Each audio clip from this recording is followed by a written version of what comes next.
ಒಂದಾನೊಂದು ಕಾಲದಲ್ಲಿ ಒಂದು ಚಿಕ್ಕ ಮೇಣದ ದೀಪ ಕತ್ತಲೆಯ ಕೊಠಡಿಯ ಒಂದು ಮೂಲೆಯಲ್ಲಿ ನಿಶ್ಶಬ್ದವಾಗಿ ನಿಂತಿತ್ತು. ಅದರ ಜ್ವಾಲೆ ಸೌಮ್ಯವಾಗಿತ್ತು, ಆದರೆ ಸ್ಥಿರವಾಗಿತ್ತು. ಅದು ನೆರಳಿನ ಮಧ್ಯೆಯೂ ಉಷ್ಣತೆಯನ್ನು ಹರಡುತ್ತಿತ್ತು. ಅದು ಅತಿದೊಡ್ಡ ಬೆಳಕು ಅಲ್ಲ, ಅತಿ ಪ್ರಕಾಶಮಾನವೂ ಅಲ್ಲ. ಆದರೆ ಅದರ ಬೆಳಕು ತಲುಪಿದವರಿಗೆ ಅದು ಬಹುಮುಖ್ಯವಾಗಿತ್ತು, ಮಹತ್ವದ್ದಾಗಿತ್ತು. ನಂತರ ಮಳೆಗಾಳಿ ಬಂತು. ಬಿರುಗಾಳಿಗಳು ಗರ್ಜಿಸತೊಡಗಿದವು. ಮಳೆ ಕಿಟಕಿಗಳ ಮೇಲೆ ಬಡಿದು ಬಂತು. ಆ ಮೇಣದ ದೀಪದ ಚಿಕ್ಕ ಜ್ವಾಲೆ ನಡುಗಿತು. ಬಿರುಗಾಳಿ ಗುಸುಗುಸುವಂತೆ ಹೇಳಿತು, ನೀನು ತುಂಬಾ ಚಿಕ್ಕವಳು, ನಿನ್ನಿಂದ ಆಗೋದಿಲ್ಲ, ಬಿಟ್ಟು ಬಿಡು. ಕೊನೆಗೆ ಜ್ವಾಲೆ ಆರಿಬಿಟ್ಟಿತು.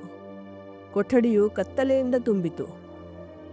ನೀವು ಕೂಡ ತನ್ನನ್ನು ಆ ದೀಪದಂತೆ ಎಂದುಕೊಂಡಿರಬಹುದು.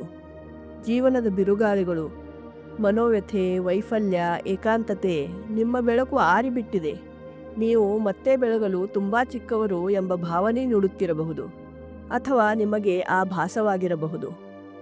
ಆದರೆ ನಿಮಗರಿಯದ ಸತ್ಯ ಏನೆಂದರೆ, ಜ್ವಾಲೆ ಇಲ್ಲದ ದೀಪ ವಿಫಲವಲ್ಲ. ಅದರ ಉದ್ದೇಶ, ಶಕ್ತಿ, ಬೆಳಗುವ ಹೊಳೆಯುವ ಸಾಮರ್ಥ್ಯ ಇವೆಲ್ಲವೂ ಅದರೊಳಗೇ ಇವೆ. ಒಂದು ಚಿಕ್ಕ ಕಿಡಿ ಸಾಕು, ದೀಪ ಮತ್ತೆ ಹೊಳೆಯಬಹುದು. ಶೀಘ್ರದಲ್ಲೇ ಒಂದು ಚಿಕ್ಕ ಕಿಡಿ ಜ್ವಾಲೆಯನ್ನು ಮತ್ತೆ ಪ್ರಜ್ವಲಿಸಿತು, ಮತ್ತು ಆ ಮೇಣದ ದೀಪ ಹಿಂದಿನಂತೆ ಬೆಳಗಲು ಹೊಳೆಯಲು ಪ್ರಾರಂಭಿಸಿತು.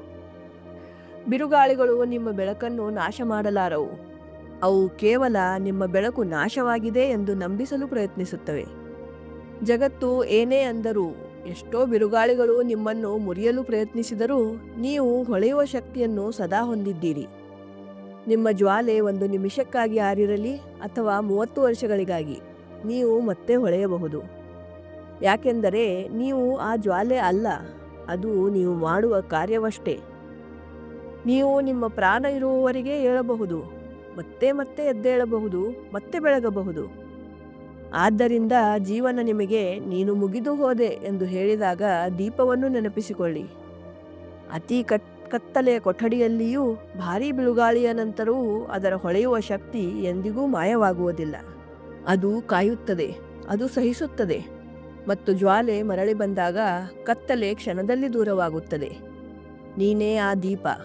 ನೀನು ಬಿರುಗಾಳಿಗಳನ್ನು ಎದುರಿಸುವೆ. ನೀನು ಚಿಕ್ಕವಳು, ದುರ್ಬಲಳು, ಮುರಿದು ಹೋದವಳು ಎಂಬ ಧ್ವನಿಗಳನ್ನು ಕೇಳುವೆ, ಆದರೆ ಅವು ತಪ್ಪು. ನಿನ್ನ ಬೆಳಕು ಬಿರುಗಾಳಿಯಿಂದ ನಿರ್ಧರಿಸಲ್ಪಡುವುದಿಲ್ಲ. ಅದರ ನಿರ್ಧಾರವಾಗುವುದು ಎಲ್ಲ ಪರಿಸ್ಥಿತಿಗಳಲ್ಲೂ ಹೊಳೆಯುವ ನಿನ್ನ ತೀರ್ಮಾನದಿಂದ. ನೆನಪಿರಲಿ, ಇಂದಿನ ಜಗತ್ತಿಗೆ ನಿನ್ನ ಬೆಳಕು ಮೊದಲಿಗಿಂತಲೂ ಹೆಚ್ಚು ತೀವ್ರವಾಗಿ ಬೇಕು. ಗೆಳೆಯರೇ, ನಿಮಗೆ ಶುಭವಾಗಲಿ. ನಿಮ್ಮ ಜೀವನದಲ್ಲಿ ಸಂತೋಷವಿರಲಿ. ಆಶೀರ್ವದಿತರಾಗಿರಿ, ಮತ್ತೆ ಮರೆಯದಿರಿ, ನಿಮ್ಮ ಜ್ವಾಲೆ ಸದಾ ನಿಮ್ಮೊಳಗೆ ಜೀವಂತವಾಗಿರುತ್ತದೆ. ಜೈ ಹಿಂದ್.